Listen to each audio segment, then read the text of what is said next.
Go. Oh, pulling my chair forward. Said I have to bring your arm to me. How's it working out for you? I'm literally bringing my whole body. What did you know about suit making, Audy? Nothing. Absolutely nothing. Were you a seamstress in a past life? I'm got a can-do attitude and a drive. You know, my dad was not an easy man to grow up with. He was very strict, very disciplinary, sometimes to an extreme, and he was also my principal. That's not awkward. I didn't have many friends growing up. My dad and I were, just finishing one of our games. I was leaving the concession stand, and my dad saw someone he knew, and this person said, "Oh, your daughter plays?" I was standing next to my dad. He was talking about me. Oh, jeez. I don't talk about this often, so, I tried to take my own life.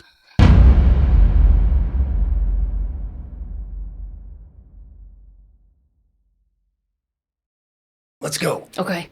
Welcome to the Barbells and Bourbon Podcast, the podcast that allows real people to tell real stories. I am your big, bald, bearded, barbell lifting, bourbon drinking son of a bitch, Shaun. And joining me today is Audy Harvey. Yes, just Audy. Not No. Audria. No, gosh, no. Only my husband and my 2 older sisters call me that. Is that when you're in trouble? Or yeah, when my husband wants to get under my skin. Ooh. Yeah. Low blows, JR. Yeah, it's actually a little known fact that my name is not actually Audy. Yes. Yeah. And I asked you how you wanted introduced, and thank goodness you said Audy, because doing that transition, anyways. Yeah, we don't need to make it weird for No, people. let's not make it weird. So, Audy, welcome to our home. We've known each you. other for a long time, but you've never been here. I haven't, and you've only lived 10 minutes from where I used to live. Crazy. Yeah, wild. Yes. So, Audy, anytime I see you or come across your social media, one word kind of comes to mind more than any others, and it's chaos. I wasn't sure where you're going with that. I figured. Yes. Yeah, Is that my accurate? Life, yeah, it's chaotic, very chaotic. And I don't want to give away why I said that quite yet. Okay. But your chaos, some of it is natural, family, whatever. And stuff of it's A self-imposed. lot of it is self-induced, right? Yeah. What motivates you? Gosh. You know, I think about that all the time because you see on social media, like, you can't be motivated. Like, motivation is not always going to be there. And I don't even know that I am motivated, to be totally honest. I feel like it's just something inside of me since the day I was born just wants more. Always. I just always, there's always more. And I can always be better. I love that. Yeah. Knowing you, I kind of thought that's probably where you were headed. So you're the 33rd person that sat in that seat, which is crazy to me. Yeah. Each of those guests has a very interesting story, very unique lives, Yeah. traumatic, sad, happy, fulfilling, Yeah. motivational, inspirational. I think your story is going to resonate mainly with mothers For sure. that think that they have no purpose other than to raise their families. Yeah. They feel stuck, overwhelmed, but not just women, men as well. Yeah. Because there's a lot of men out there that they feel like they have to be the rock, the provider, XYZ. Yeah. And they're going to hear your story and realize that there's more to life than those things. Spoiler alert. I have kids. Yeah. So, where are you from, Audy? Oh, gosh. I am from, do you know where Mansfield, Ohio is?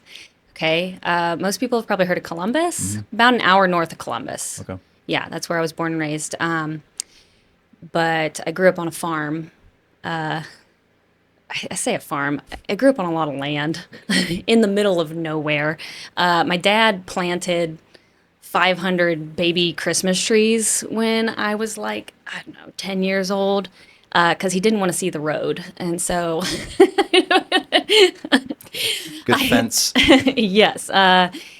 And yeah, I mean, I spent most of my days as a kid, I guess, taking care of the land and helping my dad out, because I was one of 5 girls. And so he made us his little worker bees, pretty much. Which number are you in that 5? I am right in the middle. So I actually do have an older brother as well, but he's much older. So my dad and my mom had my brother when they were 17. And then I've got 2 twin sisters that are 2 years older than me. Then there's me. And then I have 2 younger sisters. One is 14 years younger and 16 years younger. So there's a wide spread. So what's 16 plus 11 is there's 27 years 27. between Wow. my oldest brother and my youngest sister. Yeah. So how did you all get along, being that there's that huge age gap? Me and my brother got along pretty well when I was much younger, but my brother definitely troubled. He just was never, I feel like he was, never really good enough in my dad's eyes. At least that's how my brother felt.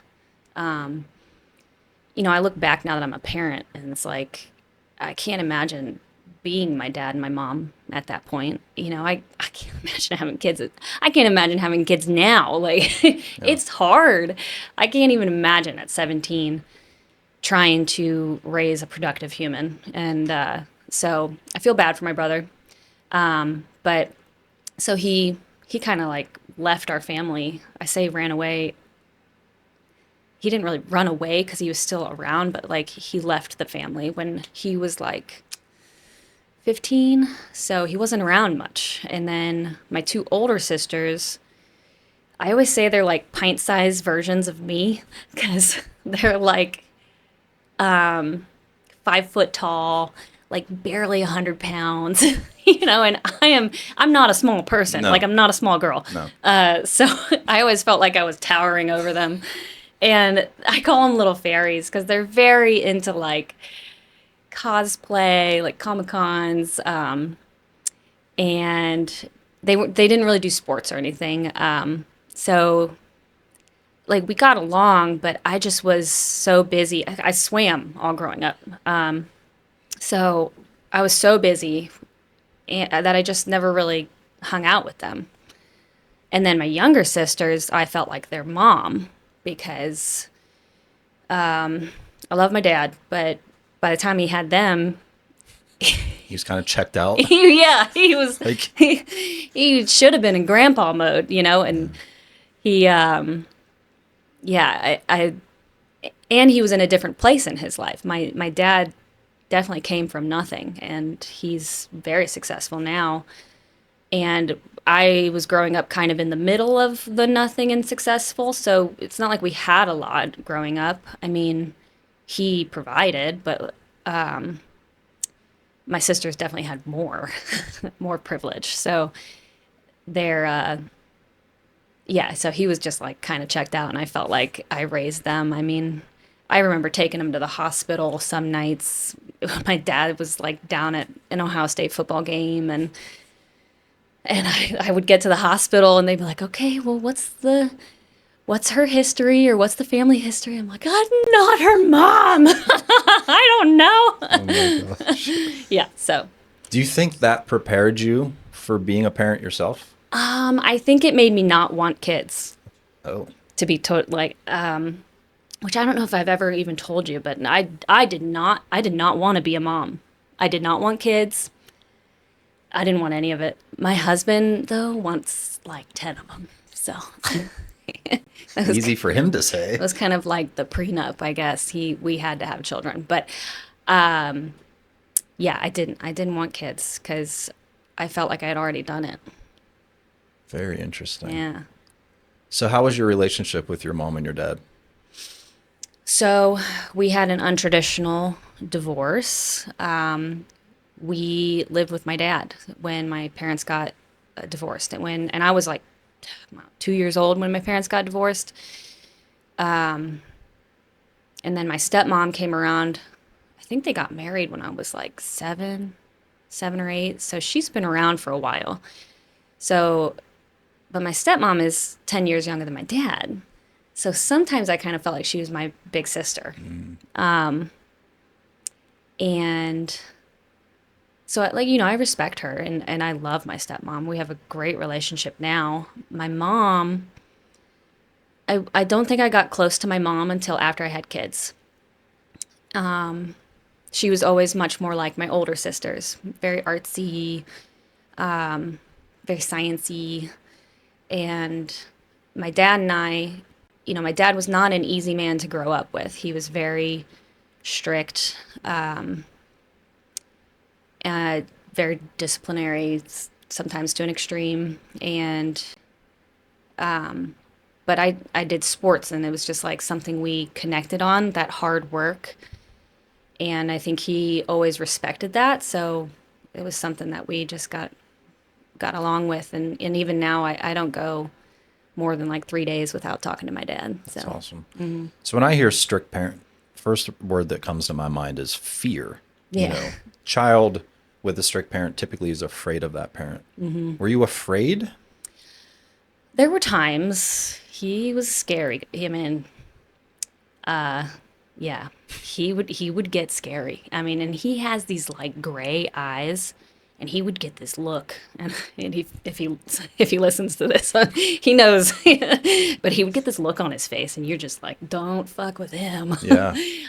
But so yeah, there was definitely some fear there, but also a lot of respect. I mean, he's the kind of guy that commands respect. He was also my principal. That's not awkward. So What? when I was in high school. So yeah. Just imagine how that would feel. I didn't have many friends growing up. I was just heading that way. Yeah, I was not popular. Oh my gosh. But honestly, like, I didn't care. Some people probably would, but I've never been that person that, like, I just didn't care. It's not what I was here for. I was so focused on swimming, and school came naturally to me, so I didn't work super hard at that. But, yeah, I just didn't care. But it did make things weird. That would be super weird. Yeah. So you mentioned swimming a few times now. At what age did you start swimming? Well, so my preschool had a pool, and they taught swim lessons at my preschool. And I was able to swim a lap when I was 3. And so my parents got me onto a competitive summer league when I was 4. And I joined like a USA team when I was 5. So yeah, USA, YMCA swimming. Been competitively swimming since 4 years old. How far did you get into life with swimming? I went all the way through college, so I graduated. So I guess what would that be, like 20 or 18 years of swimming. And it got me to college. So another not so known fact, because a lot of people know that I went to college for free, full ride scholarship, but it wasn't for swimming. I actually had an academic scholarship.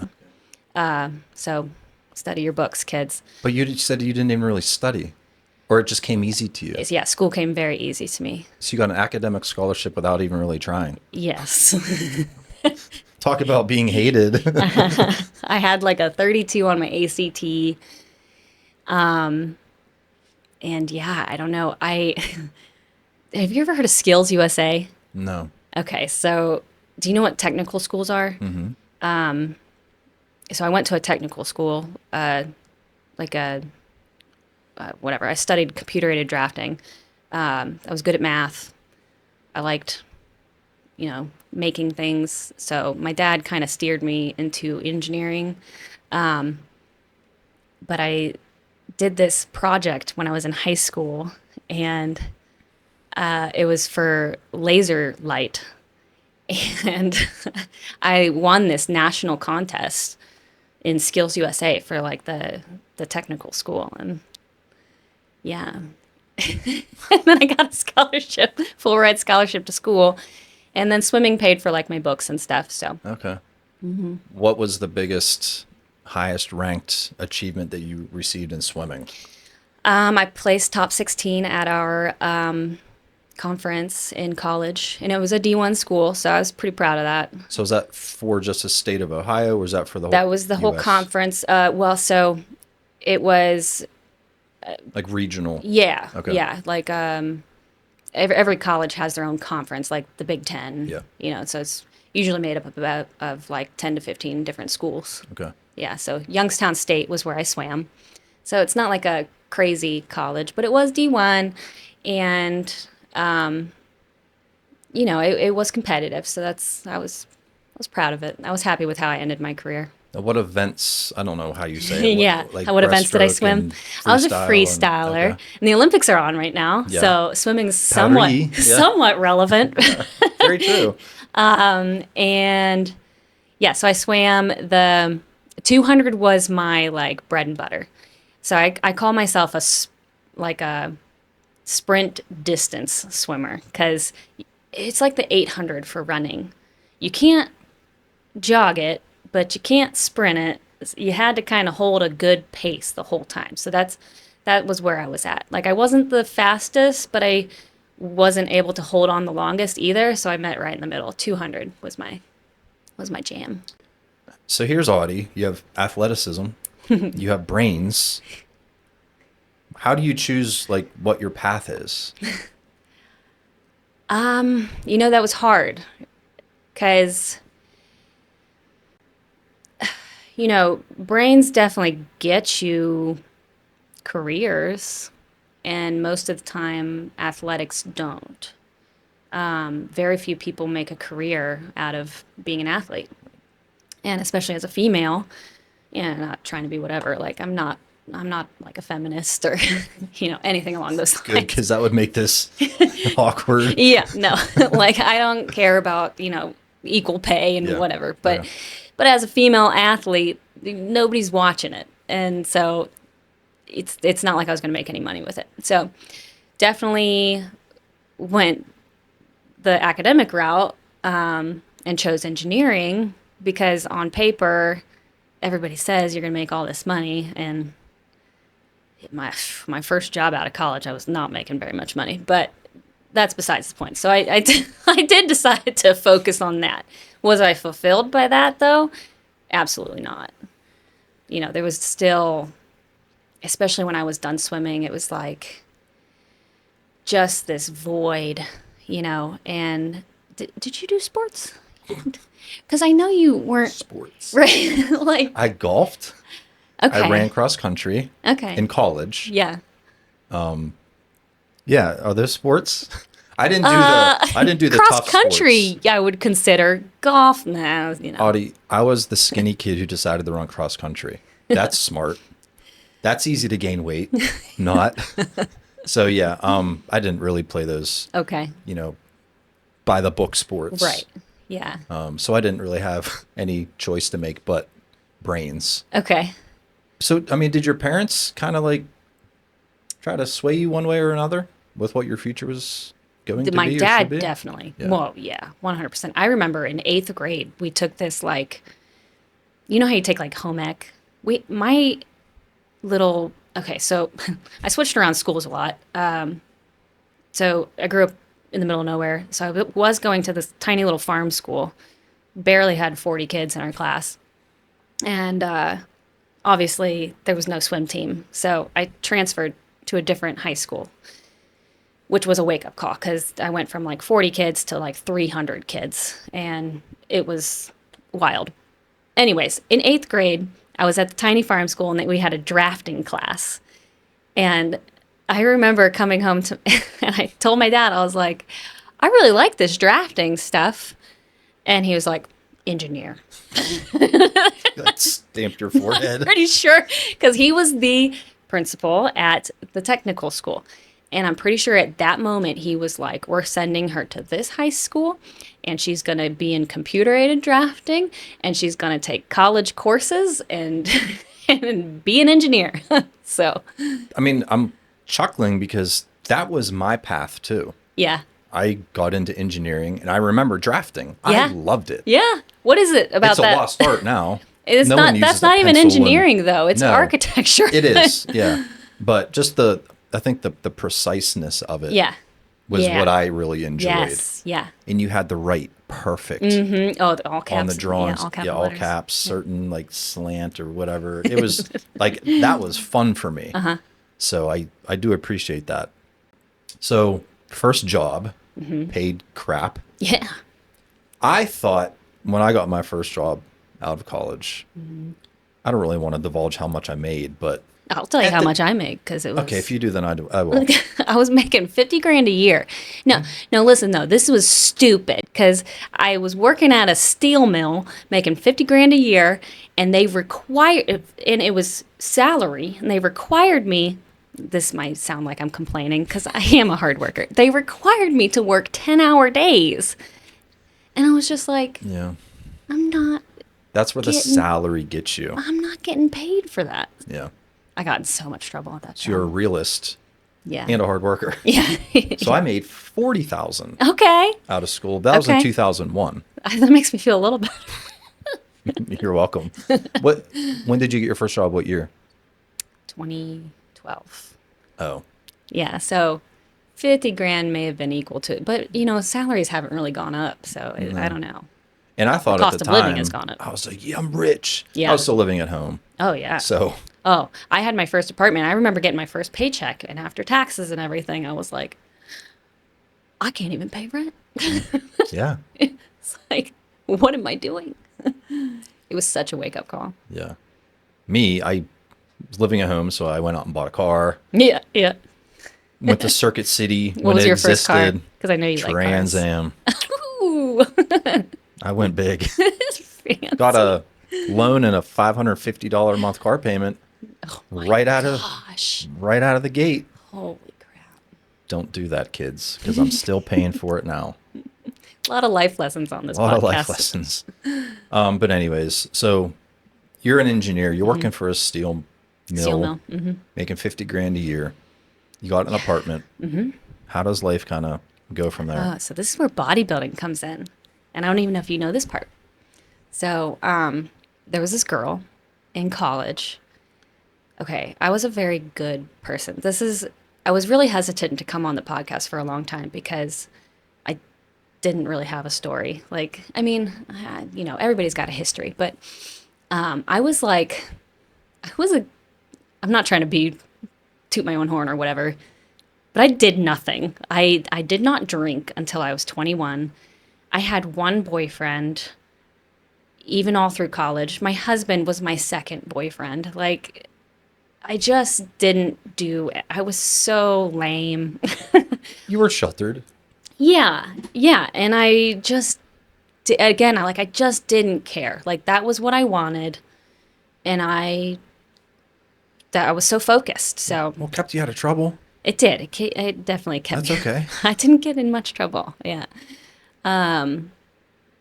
So anyways, there was this girl in college, and she got caught drinking at one of our conference meets, and got us kicked out of the hotel. And so I hated her. I hated her for so long. But then I saw her get into bodybuilding, and I just saw the transformation, and I was like, I want to look like that. Because fresh out of college, I was still eating like a swimmer. And I don't know if you guys know anything about swimmers. We can eat. A lot of food. We eat a lot of food. But I was not swimming anymore. So I got chunky. Freshman. My freshman 15 hit way after. Or 15? Yeah. It was about 40 pounds. Like, I got chunky. And, and so I hired a coach. I started talking to her about bodybuilding, and she definitely suggested hiring a coach. And I love this lady. And if she listens, I still talk to her sometimes. Her name's Stephanie Foley, and she was a bodybuilder, like a bodybuilder woman, back in like the 90s. All natural. She's just a phenomenal lady. And she taught me how to work out, how to lift. I mean, I had a lifting coach in college, and love this lady. Her name's Liz, and she, again, like, love her, but she was like 60. She looks like she taught Zumba. I remember her trying to teach us how to like do a clean, and she was like putting the bar through her neck, and we were all just like but I was like squatting, like the bar, and I'd never put weight on anything. Well, you're training to swim. You're lifting to be a swimmer. You know what though? It's crazy because now that I've lifted for so long, I've gone back to swim, and I can get close to some of my times, and I don't swim ever. And I'm telling you, that strength is what it is. If I regret anything in my life, I wish I would have lifted sooner, because I think it would have made a huge difference. See, I always thought, and I don't know much about swimming, but your body shape makes a big difference. It does. Yeah. Right? You have to be You want to be long and aerodynamic in the water. Yeah. And having bulky muscles could get in the way of that and get in the way of your movement and flexibility. But how bulky am I actually going to get? Right. Yep. Unless I'm on exactly roids. Women, you're not going to look like a man if you lift weights. Trust me. Yeah. I've been lifting for, gosh, how old am I now? 34. So, yeah, 12 years now. And this is all the bigger I've gotten. Doesn't look like a man. You're right. So you start lifting. Uh-huh. You get passionate about it. Yeah. You have this coach. Mm-hmm. Where does it go? So I remember it was crazy because I was working at the steel mill, and it's all dudes. And I started making this transformation, and all the guys were, asking me so many questions, and everybody was in my corner, and it was great. I did my first bodybuilding competition, got second place, and decided I was done for that season. And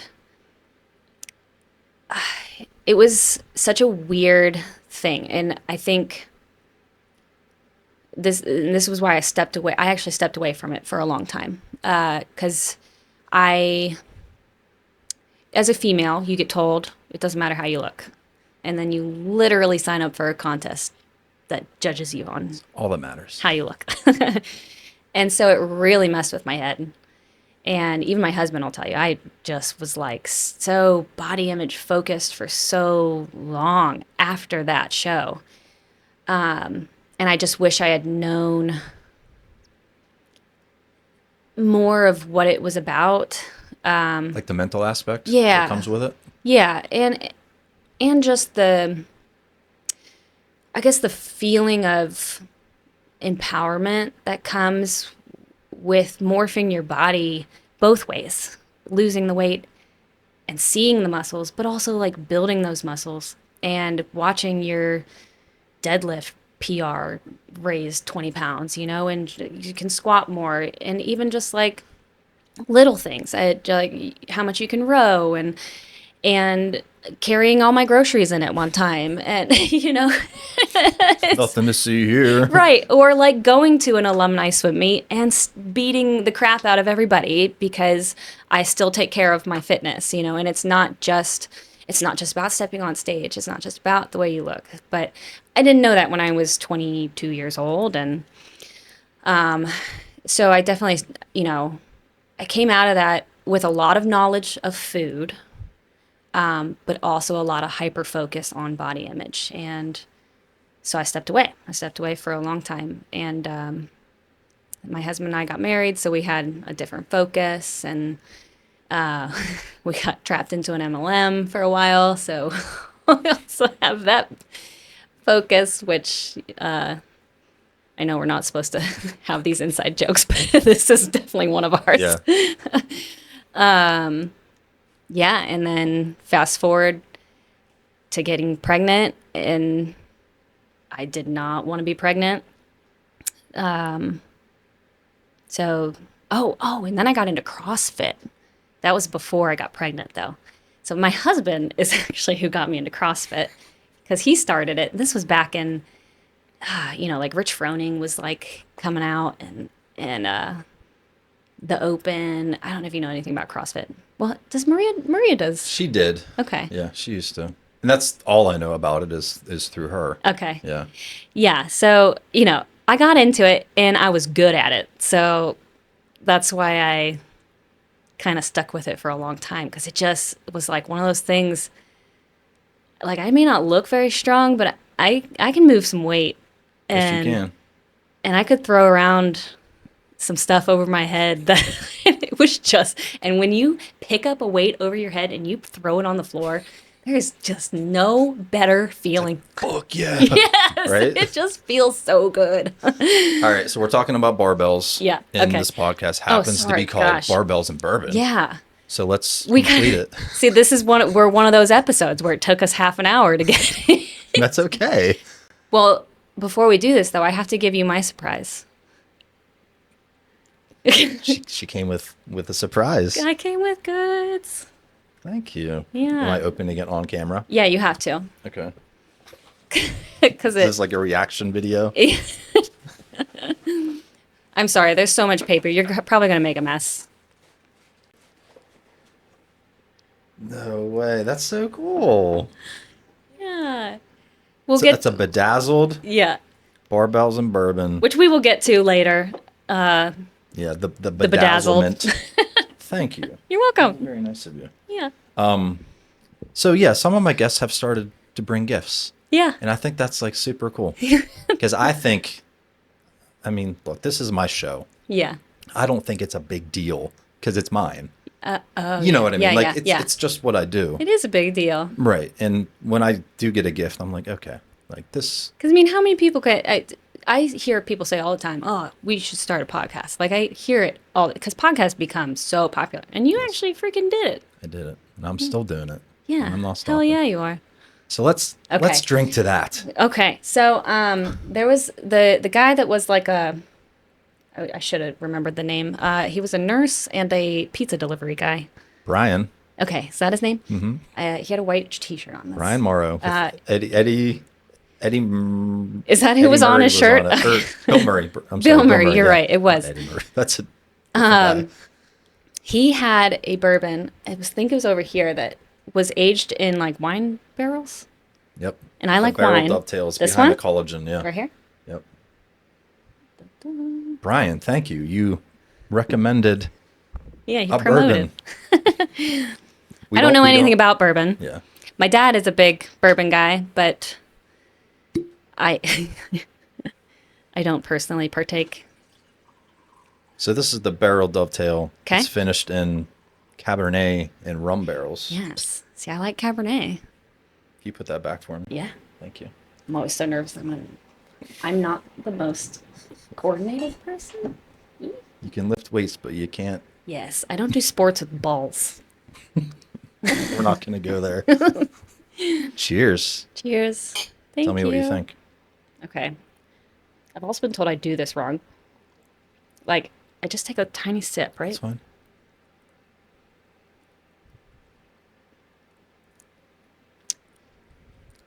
It's hot. It's hot. It's 123 proof, Oh my which is gosh. up there. It's smooth, though. Yes. Like, when it's on your tongue, like, it doesn't feel like it burns. Again, I don't know anything about bourbon, so probably describing this terribly. So there's the nose. That's when you smell it? Yeah. Okay. Then there's the mouth feel. That's like Okay. the coating that Okay. you get. Okay, it feels very smooth. Then there's the palate, which is obviously the taste. Yeah.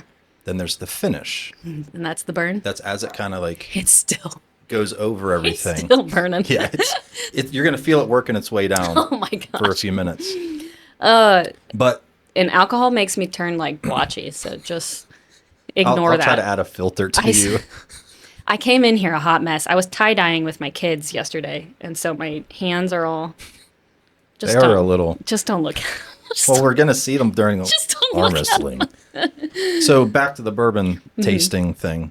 The taste changes throughout the process, which is kind of one of the things I enjoy about it. Because, it's a very complex thing. Yeah. But anyway, thank you for partaking with me. Of course. And I'm kind of glad that you picked your own, because a lot of people ask me to pick, and I'm, I don't know what. Yeah. Well, I try to listen guest. to what the previous guests have tried, and that one definitely sparked my interest. You didn't want to try the devil's juice? No. No, which one was that? Aubrey had it. Aubrey, that's right. Kevin had it. Yeah. I think there's been a few. Yeah. Yeah. I really enjoy it, though. Yeah? Yeah, because I'm psycho. All right. CrossFit. Yeah.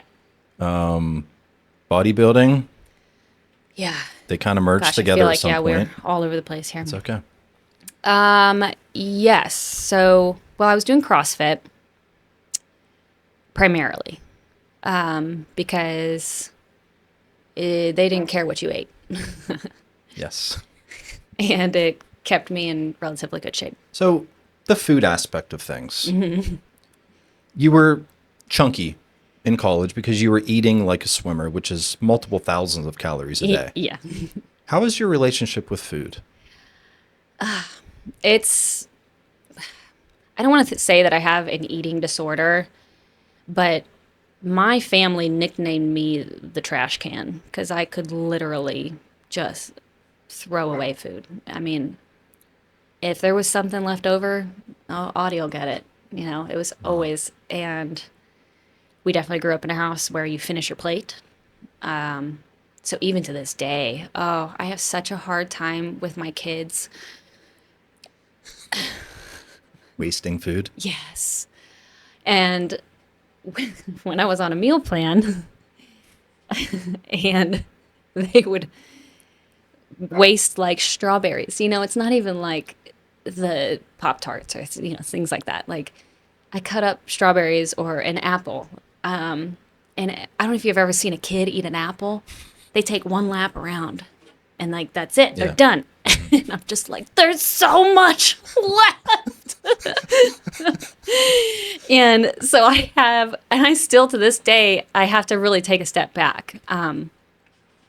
But now that I do a different style of meal plan, I do eat some of their scraps now but I'm still like, I can't waste it. And I even have bags of like frozen, I call them scraps, like in my freezer because I can't waste food. So being called the trash can Yeah. as a girl, Yeah. I can't imagine that would sit right. Or did you kind of just not care? I think at the time I didn't care because I was swimming. Like I was going to burn it off. And I really didn't know much about food in high school. I think that is shifting. I'm seeing like a lot more schools are becoming more focused on nutrition and the education behind it. But when we were growing up, did you know anything about? Nothing. Yeah, nobody taught me anything about food. I mean, I knew a little because my dad was on point. And I mean, it's not like we had bad things in the house either. I mean, the worst cereal we had was like Honey Nut Cheerios. Yeah. But my dad was making me drink like raw egg, peanut butter, and protein powder shakes when I was 10. Go dad. Yeah. I think he always knew I needed to be lifting. He just didn't like... I was just doing so many other things. Yeah. But he always cooked home-cooked meals. I mean, we ate well. I just ate a lot. Yeah. And so... And I think when I got into college then, since I wasn't on a diet, but like I never had access to like Mountain Dew or like SpaghettiOs or Pop-Tarts.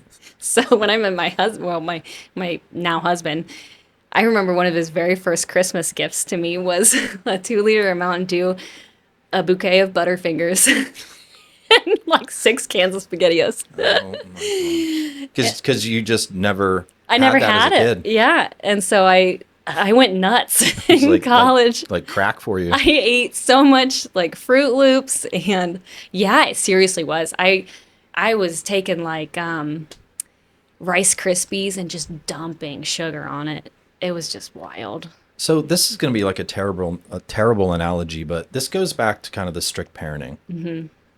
So Yeah. you were kind of sheltered with food. You know, you can't have this, can't have that. It's bad for you.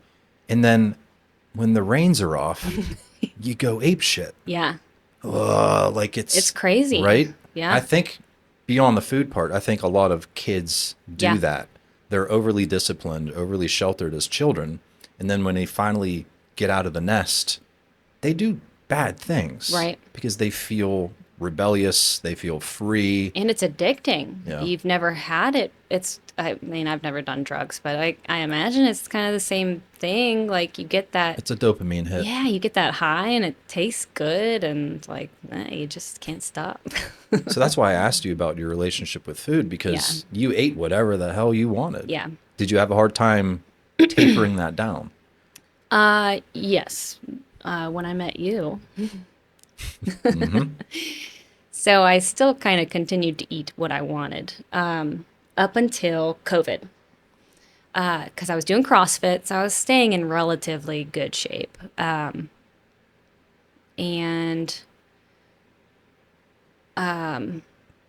then I had a bunch of kids. Well, so I had one kid, and COVID hit. And I didn't want to have kids. So when we had one, I was like, well, they need siblings. So like, let's just get it out of the way. So for those who don't know me, my kids are very close in age. I have a 5-year-old, a 4-year-old, and an almost 3-year-old. This wrecked my body, like wrecked me. But at the time, whatever. So I was in the middle of my second pregnancy when COVID hit.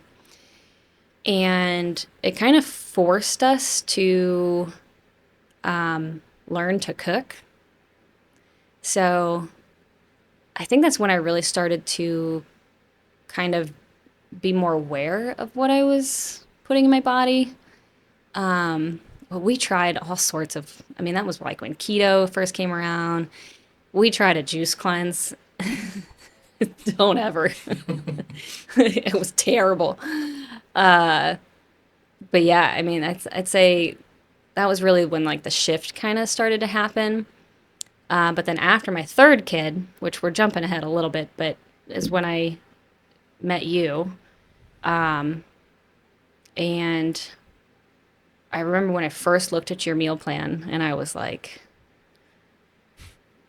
this is going to be a struggle. Yeah. But I am also the person that will do whatever it takes to get what I want. So. Yeah. So we met. You had your third kid. Mm-hmm. I still remember the pictures of you. Yeah. During your first check-in pictures. Yeah. You looked defeated. Yeah. And I was. But I think the trigger for you was, you've done all of this for your family. You sacrificed your body for your family. It's time to get Audy back, right? And we had those conversations back then. What did that shift in family is life to Audy is now important again? Like, kind of walk me through what that felt like. Well, I don't even know if you know this part, but after I had my last kid, she was in the NICU. And I'd been pregnant for basically 4 years straight. So it was like I had this crash of like hormones. Gosh,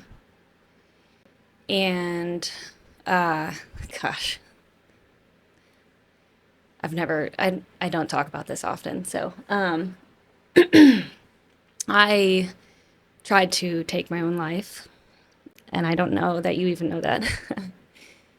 I had never felt so low and unworthy of just life. Because I mean, you know me, I want more. And I didn't want kids. And all of a sudden I had these 3 kids, and trust me, guys, I know how it works. Like, I know how they got in there. But like, and we were living out here. We had no family and no help. And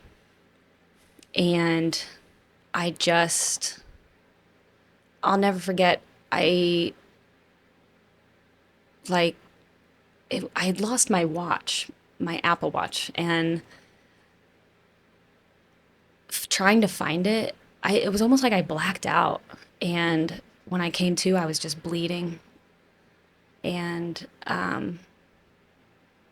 you know, my husband was like, you need help.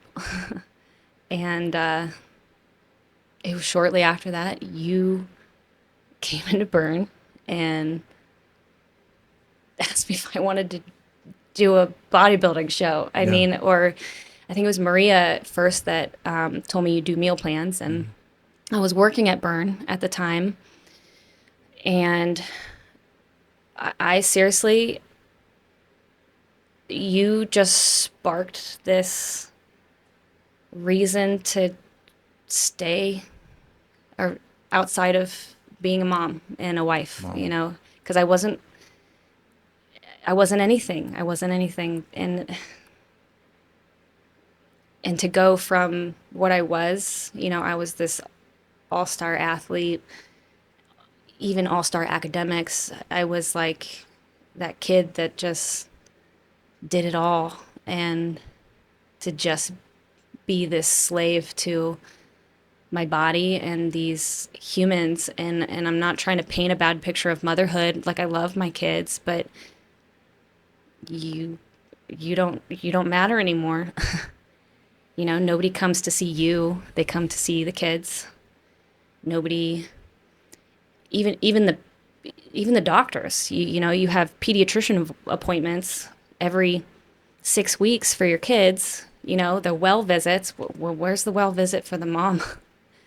You know, it's amazing to me that people pay thousands of dollars and have a background check to adopt a dog, but you go to the hospital and they just assume you're cool to take this baby home and keep it alive after a day. You know? That's a good point. That is frightening. Yeah. And it's wild. And not that I'm like an unfit mother or anything, but I was not okay. And so you ask about that shift. I mean, you just gave me a reason to check in. You gave me a reason to show up. Wow. Yeah. I didn't realize it meant that much. It really did. Well, thank you for sharing that. Mm-hmm. I mean, guys, like, real stories, you know? And I mean, how many people have you talked about this with? Like, count on like one hand? Yeah. Wow. Yeah. I went to therapy for a little while, which is another thing. It's like, it's so expensive, you know, and we're not millionaires by any means. We do okay. But yeah, I mean, so I went to therapy. I've talked to my husband. I've just recently kind of opened up to like my mom, because now recently my kids have destroyed the insides of my body. Like, outside I physically look okay, but I did not get very big. So, and most people would say that's lucky, but my organs are completely smushed. Like, they are coming out of my body. So, I've been trying to heal it naturally, but I'm going to have surgery. And so I was recently talking to, oh gosh, that's the other thing. So my oldest kid is very challenging. She's feisty. I mean, just, yeah, she's a lot to handle. So we actually have her in therapy. She's been kicked out of 3 different preschools, like preschools. So we just started therapy with her, and they were asking me about, you know, traumatic events in her life, and it opened up this whole can of worms. And so recently I've started to talk about it a little bit more. But so you talk about therapy. Therapy is a very broad term that to me simply means getting things out that are just bottled up. Yeah. I don't really care who the recipient is. Yeah. We need to get that stuff out. You just did it just now. So when we're working together, we have weekly check-ins where you send me an email. Yeah. It's essentially just a journal of how the week went prior. So I have an idea of, are your results matching your life? Yeah. You know, because there's a lot of factors Yes. that changes someone's body. Yeah. Stress, sleep, and 1,000 other things. Yeah. I think to this day, and I've worked with 250 different people, Audy, you probably went through more hell, and this isn't a criticism, than any client I've ever dealt with. Your check-ins were a therapy session. You let it all out Yeah. every single week. I always felt so bad. I understand that, but you needed that. Yeah. I think you needed that more than a meal plan, Yeah. right? Wow. Absolutely. Yeah. And meeting up at the gym every week too. It was The more training. than just the Yeah. workout. Yeah. I mean, I was able to just let it out. Yeah. The reason I'm bringing this up is there's people watching this that need to get something out. And they need to do that before it's too late. But a coach is more than just, like you said, it's more than just that nutrition. It's just somebody to hold you accountable to life, Yeah.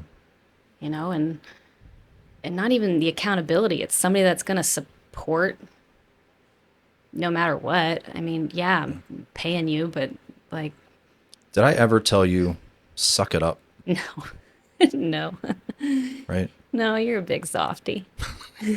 I am. And some people don't want that. Some people don't want a big softy for a coach. They want to be like, I don't fucking care what happened. Yeah. You have work to do. Yeah. I will never be that person. No. But anyway, I'm so glad you shared that with me because I had no clue the impact. And I need to hear that too. Because sometimes I don't know my worth. Yeah. Right. So thank you. So we're working together for a while. And this isn't about me, but where does that journey take you next? Oh, man. Gosh. Okay. So I feel like this is where life gets exciting. Like people that say they wish they could go back to their 20s, like never. Freaking love my 30s. Okay. So we do, how many? We did 4 bodybuilding shows together. So we did our first one and it just felt amazing. I mean, I knew we didn't stand a chance, but like it felt so good to like. You were back on stage. Yes, it felt so good to be on stage, and like, my mentality around it had just shifted so much. I didn't care about the placing; it was just being there, and I know people hate the word journey, but like the journey to get there was just so cool. Like. And I changed so much as a person and as a mom and as a wife. And I felt alive again. And I had this passion and... What's the other P word you had? Purpose. Purpose. Yes, I had a purpose. Which is what you needed the most. Yeah. And I'm still that person. Like, I'm working with a different coach now, but I'm always telling him, I'm like, okay, like, I need like little 6-week markers, you know. I need to accomplish something Give me a goal. Yeah, every few weeks. Yeah, so it feels good. I mean, then we trained again so that was in 2022, right? Yep. We started training in 2021 and then first show 2022. And then with all the stuff that had happened with my postpartum and depression and all that, my husband and I kind of knew we needed to move closer to family. So we ended up moving. So this house here, we renovated the whole house, sold it, like flipped it, sold it, Moved into another house, flipped it.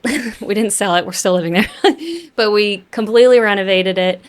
I had a 1-year-old, a 2-year-old, and a 3-year-old at the time, and was training for another bodybuilding show.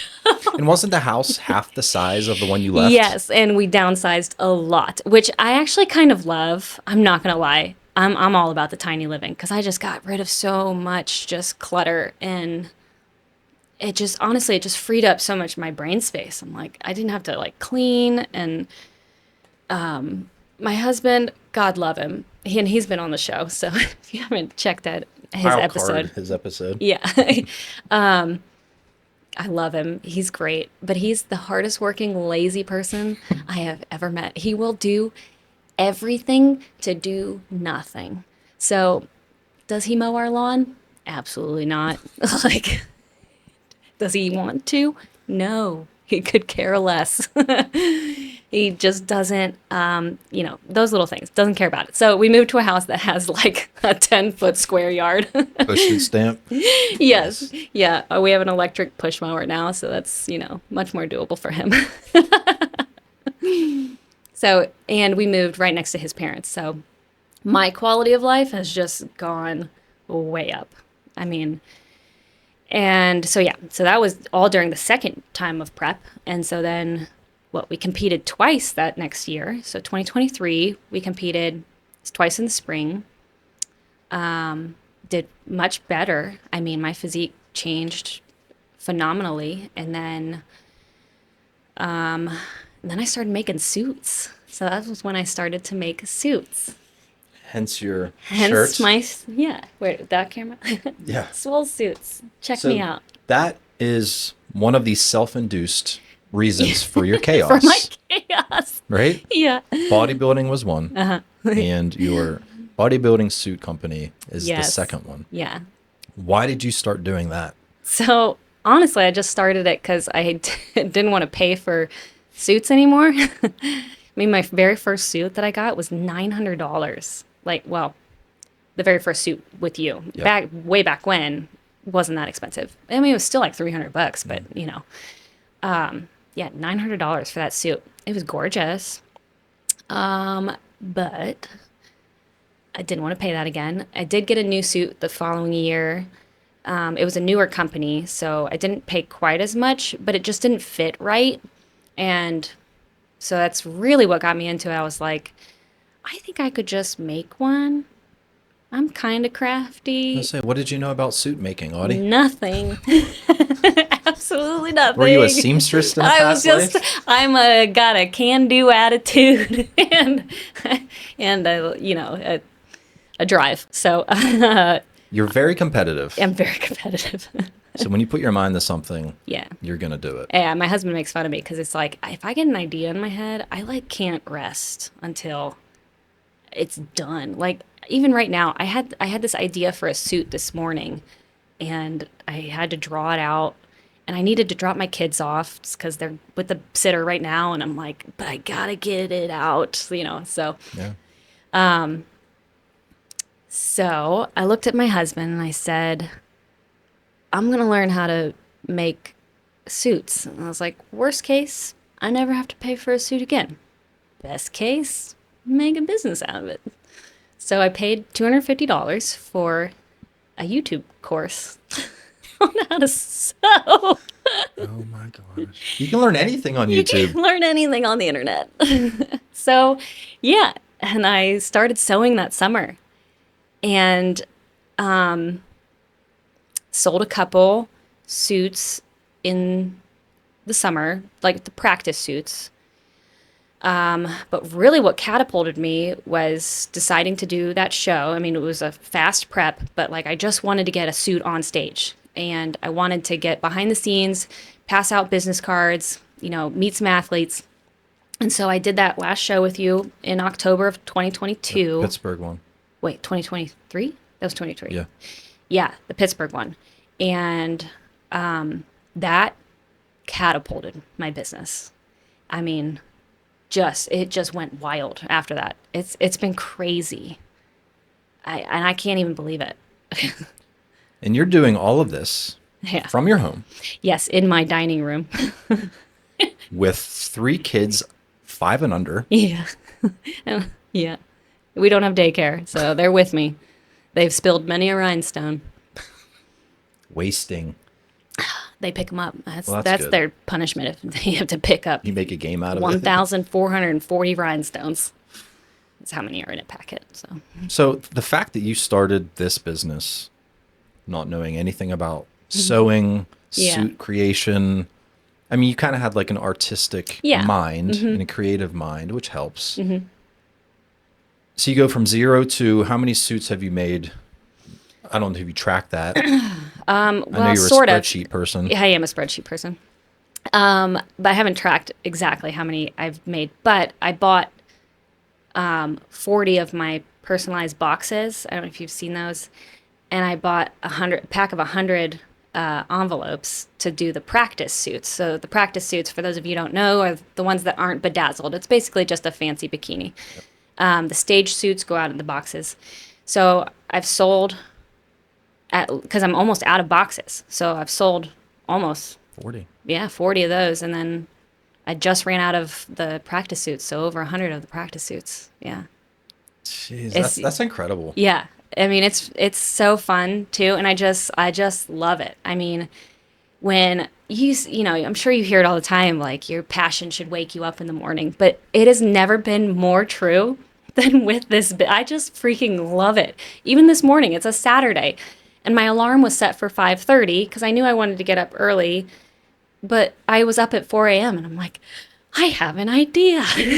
And so I go downstairs and I'm sewing away and I shipped out a suit this morning and yeah. So how long does it take to make a suit on average? I'm sure it varies based upon the complexity and stuff. So like a simple bikini, which again, I hate, you know, I know a lot of your viewers aren't all bodybuilders, but there's 4 different categories, mostly for women. There's bikini, wellness, figure, physique. And bikini and wellness have the same style of suit. And for whatever reason, they don't really do designs on their suits. I still don't really know why that is, but they just don't. It's normally just a solid color, maybe a mix of like 3 similar colors on a suit. That I can sew one in probably like 3 hours. Usually takes me a day because I have kids and those 3 hours are split up. So, you know, I might be able to cut a piece here, sew a little bit, you know, whatever. So 3 hours to sew it, but then it takes me probably 10 hours of bedazzling. So I can get a suit out within a week normally. And I've actually been commended on my turnaround time. So I'm actually pretty proud of it. A lot of people, you know, they'll order a suit and I have it out within a week or 2. So That's really fast. yeah. Especially for something custom. And I think that's another thing that kind of sets me apart is that I don't hold like inventory. So if someone comes to me with an idea, I literally go on to Etsy and I'm like, look at all these different millions of different fabrics that you could choose from. Like, which fabric do you like best? And which rhinestone do you like best? Which design do you like best? You're like the consultant of their design. Yeah. Even like, you know, the shape of the top, like the connector style, just there's so many different little personalizations that I think people appreciate. So I put a lot of thought into how I was going to introduce you on this episode. Oh, yeah? I was trying to come up with a lot of different ideas. I try to make each episode a little bit different. And this was the idea that I had. I was going to say, Audy, I have a friend, and I want to get your initial reaction, one-word reaction on what you think of this friend. She's married. Her husband essentially has 2 full-time jobs. She is a mother of 3 kids, 5 and under. She's a stay-at-home mom and also decided to start her own business out of her house. And she's also a competitive bodybuilder. What do you say about her? What would your one-word response be? How? Or crazy? Yeah. Yeah. But that's you. Yeah. Yeah. Sometimes And I still don't feel like I'm doing enough. Is that? But that just shows your drive. You said that earlier. You have drive. You might not ever be satisfied. Yeah. And I feel that way too. Look at me. Yeah. Can I get into anything else? Right? I'm sure I'll think of something. Yeah. I'm the same way. Like, It's probably why we're friends. yeah. And that goes back to multiple conversations I've had is your friend circle. Mm-hmm. I think it starts to tighten up the older you get. Yes.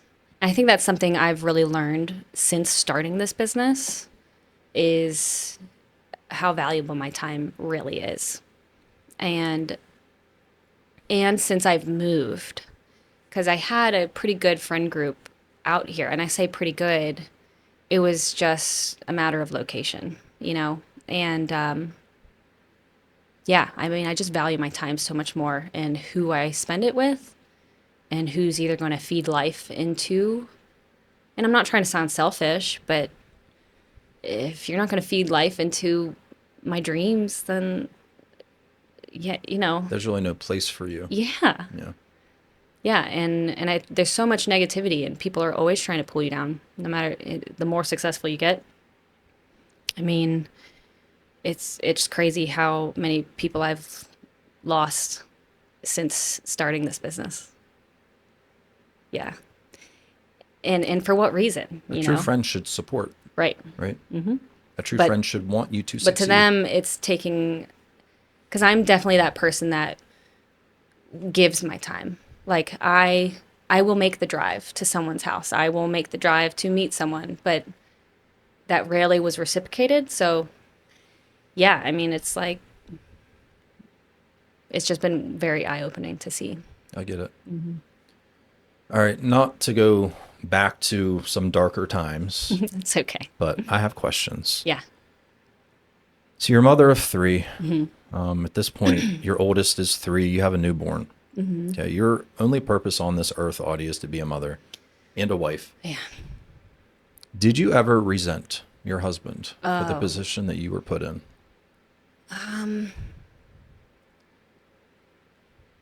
Yes and no. I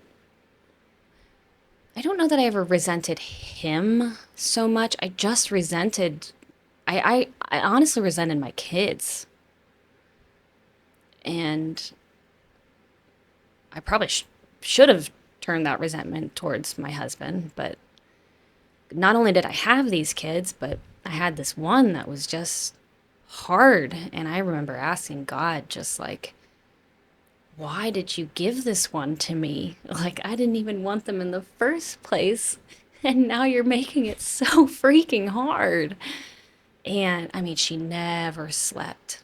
And still to this day doesn't sleep. I mean, she's just hard. And yeah, I resent, and I feel so bad, especially now that she's in therapy. It's like, did I do that to her? Because I did, and it sounds terrible, so please don't call CPS on me. But but I did. I didn't understand why I was given these specific kids. And yeah, and I my body was ruined. I mean, I say that we've rebounded, but it's definitely not the same, so and that was something that I definitely prided myself in was, my physical abilities. So to have that ripped away from me, especially CrossFit, I mean, doing double unders, I think about a double under, I'm going to pee my pants. So, little things like that. Yeah. And I didn't mean to go back to that point, but It's okay. the viewers need to hear this because and this isn't a comparison game, but there's people watching that think that they're in the pits of hell, and they very well might be. Yeah. But there's also people that think they're in the pits of hell, and it's just a bad day. Yeah. It can always be worse. Yeah. Usually. I can't imagine feeling the way you felt. I shouldn't be able to imagine that because I can never be in your, actually in your position. But Yeah. that's a dark place to be in. and you probably felt completely trapped. You can't give the kids back. Right. That's your life. Yeah. You have no choice but to move forward. And I sound like a terrible person if I talked about it. And I think that's the other thing. I know I'm not alone. I know there's moms out there and women out there that feel the same way. But nobody wants to talk about it because... Then you're a bad mom. Yeah. Yeah. And social media now, I mean, you get your kids taken away like so easily, and it's like, no, I'm just sad. You know, I had this life ripped away from me, and that doesn't make me selfish. Like, I was a person before I became a mom, and I think every mom, there's no way you can't feel that way. Now trust me, I know some women that just freaking love it. Like, they love being pregnant, and they love their babies, and they homeschool, and nothing against homeschool. We plan to homeschool our kids, but like, you know, and they just love it. Like, and that's just not me. I'm not an empathetic person. As I used to be a fitness coach as well, and I can't do it because excuses make me want to tear my brains out. And I'm just like, no empathy. So I'm not a nurturing person. It's not who I am. Does that make me a bad mom? No. You know, it's just, yeah, I think people are just so afraid to talk about it. And honestly, like, I have been on a mission lately, especially, you're on my social media.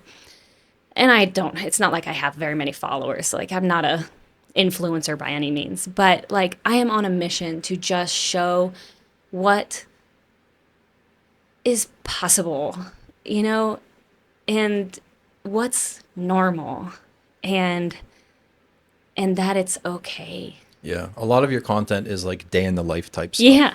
Yeah. Like, this is what it's like to prep food with 3 screaming kids in the background. Yeah. Yeah. Right? Yep. This is what it's like to pack your minivan and go to the YMCA, drop them off at the Child Watch, and get your workout in. And sometimes you get called, and sometimes you get kicked out of the YMCA because my 5-year-old's psycho. But like, it's normal. It's okay. And it's still possible. And it's not going to set you back. Yeah. You know? So. Thank you. Yeah.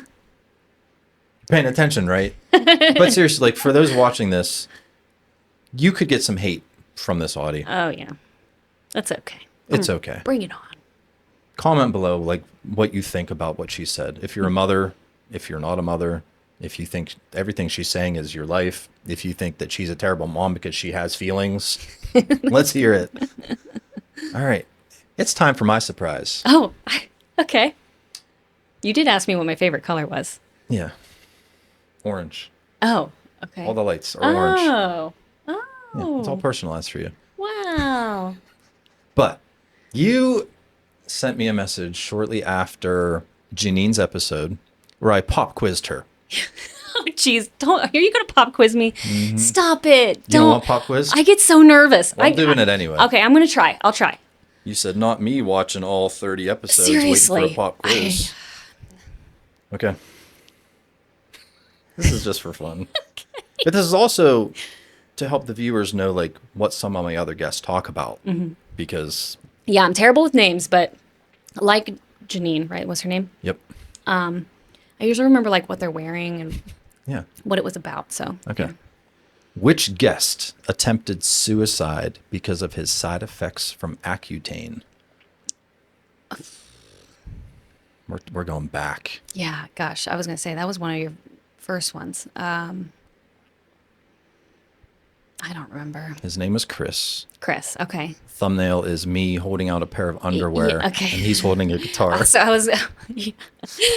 Yeah, your first, like, 10 or 15, the tag or whatever was ridiculous. This is why I was afraid to come on, because I was like, what is he going to, like, use as my tagline? That was a throw you under the bus or something? Yeah. Why'd I do that? I try to bring out the person. No, yeah. It's in a non-offensive way. Okay. Which guest had plastic surgery on his chest after a girlfriend pointed out they were imbalanced? Was that the was this an older one too? Or was this the guy that was just, oh, what was his name too? He had a rough upbringing. Was that guy? I think you're, maybe. He had a really rough upbringing. You met him at the gym. Rashid. Yeah. Mm-hmm. Yeah. He was wearing a goat hat. Yeah. Yes. Rashid, my man. Which guest dropped out of college? Dropped out. I don't know. His name's Dominic. Dominic Ackenberg. What was his episode about? He's a really young kid. He's in his 20s. Oh, is it the photography guy? No. Oh, because I liked him. That's Zach. Oh, Zach. Yeah, I love Zach. Yeah.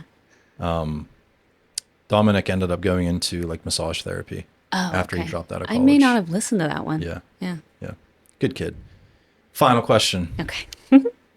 You're doing okay. Sorry. Which guest?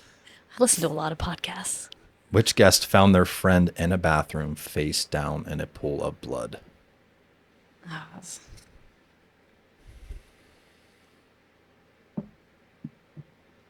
yeah. I should remember that one too. David Kelly. David actually just competed in the NPC universe a couple weeks ago, and he's doing the North Americans in 2 weeks. Oh my gosh. Classic physique. Yeah. I got a couple suits on stage for that. He looks unbelievable. Yeah? Yeah. Should let him know I make guys' suits too. David, she could hook you up. So anyway, yeah, that was just for fun. Gosh. Sorry. The whole way here too, I'm like, I'm gonna start sweating. Like You weren't ready for a quiz. wasn't. Now you're going to probably be down on yourself all day No, because you missed some of I them. failed. Gosh. No, it's fine. I do listen though. I know you do. Yeah. No, I appreciate that.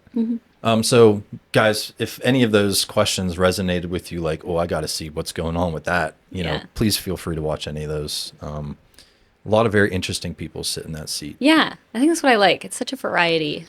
And you've gotten much better at conversation. And so it's, I love the flow. The most recent ones, that CrossFit guy, I don't know people's names. Ryan. Yeah. And even like the Nurse Pizza guy, like, you know. Nurse Pizza guy. Right. Was I relatable to him at all? No, but it was still such a fun, interesting conversation. So just, yeah, they all have their own unique draw to them. That's what I love about this is you think that the more popular guests are going to be the bangers. Yeah. Or the ones I'm going to enjoy the most. Yeah. But it's like the Joe Schmoes. Yeah. And the conversation is just so enjoyable. Uh-huh. You know, like Brian, for instance. Yeah. I didn't like him before he came on this podcast. Like, really? I had my own reputation formed of him, and yeah, I had my own opinions of him, and like we text each other multiple times a week now. It's like that's it's awesome. so crazy. I love it.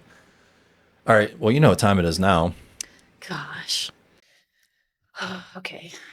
So I'll admit too, I was like Zach, and I Did you learn how to arm wrestle? I wikied WikiHow on how to arm wrestle. You can learn anything on the internet. Right. That doesn't mean I'm going to do a very good job. That's okay. This is just for entertainment. Okay. All right. I'm going to ask you a question. Okay. As we do this. Wait. I feel like this is in my way. It's all part of the plan. It told plan. me I have to bring my right side forward. Oh my gosh, you're really taking this seriously. Put my left arm on my... I have to hook, grip. Okay. If you... This is going to be crazy if you actually beat me. I might cut it out. You ready? Do I have to say go? You start when you're ready. Okay. Go. Oh, I'm pulling my chair forward. Said I have to bring your arm to me. How's that working out for you? I'm literally bringing my whole body. You're scooting my chair. I'm just not moving. All right. No, I'm like, my chair is under the table. You ready for the question? Okay, sorry. Yeah. If you had to tell childhood Audy something today, what would you say to her? Relax. Relax. Yeah. Have fun. All right. Can you see my bicep vein? Are you sweating? Yeah. God. I appreciate your technique, though. Yeah. WikiHow. To arm That wrestle. was hilarious. So you'd say to relax. Yeah. Why do you say that?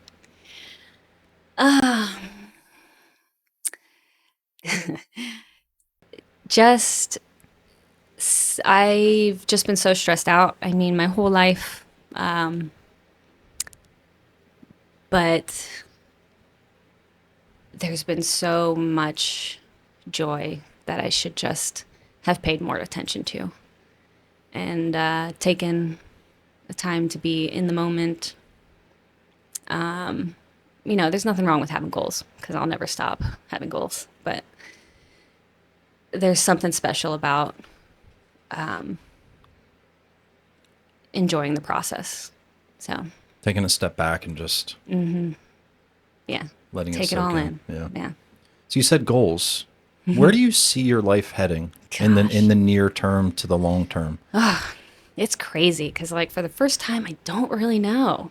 I mean, this business came out of nowhere. So, I don't know. My husband just got asked to speak at the Olympia. Yeah. Seriously? So, next weekend, he's going to Houston to speak for a men's mental health conference. And CT Fletcher is going to be there. Flex Wheeler is going to be there. Old school bodybuilder, right?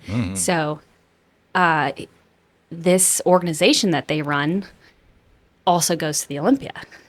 And so I'm like, I'm buying a table. That could skyrocket. Yes. But I don't know that I'm actually, like, I don't know that I'm prepared for it. You know, I've still got a 5, 4, and 3-year-old. So this year, I might just go to the Olympia, maybe pass out a few business cards, you know. But I would love to get someone on the Olympia stage with my suit. Right now I'm going to focus on like OCB, which is the organization that I compete in, and love to have somebody on at the Yorton with my suit. Sponsored a few shows. I got one coming up in Cleveland.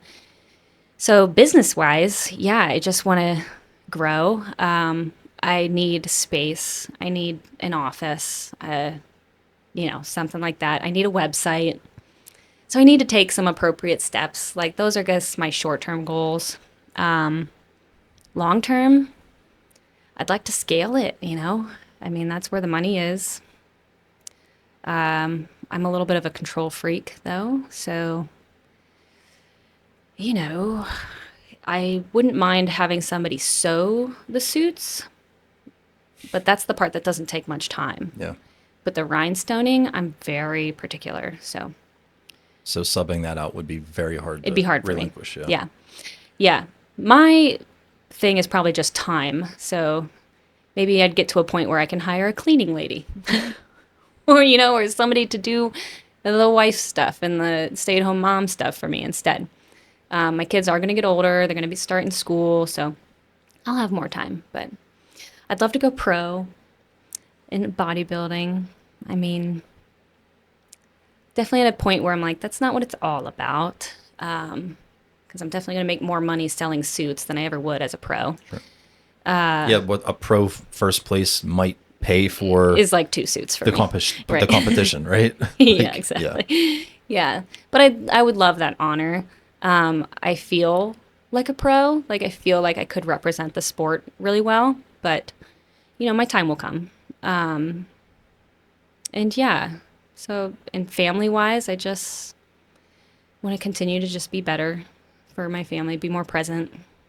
Yeah. Yeah. Because I know you're a planner, but you're also kind of day by day also, Yeah. right? Yeah. So I was kind of curious as to what your answer might be, if it was like a long-term vision, or you're Yeah. just going to be like, I don't know, see what cards I deal tomorrow, you know?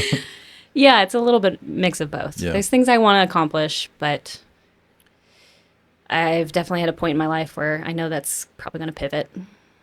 So take it Yeah. as it comes. Well, you're on the right track. Thank you. And I've I have 2 businesses kind of, right? A podcast and a training Yes, business.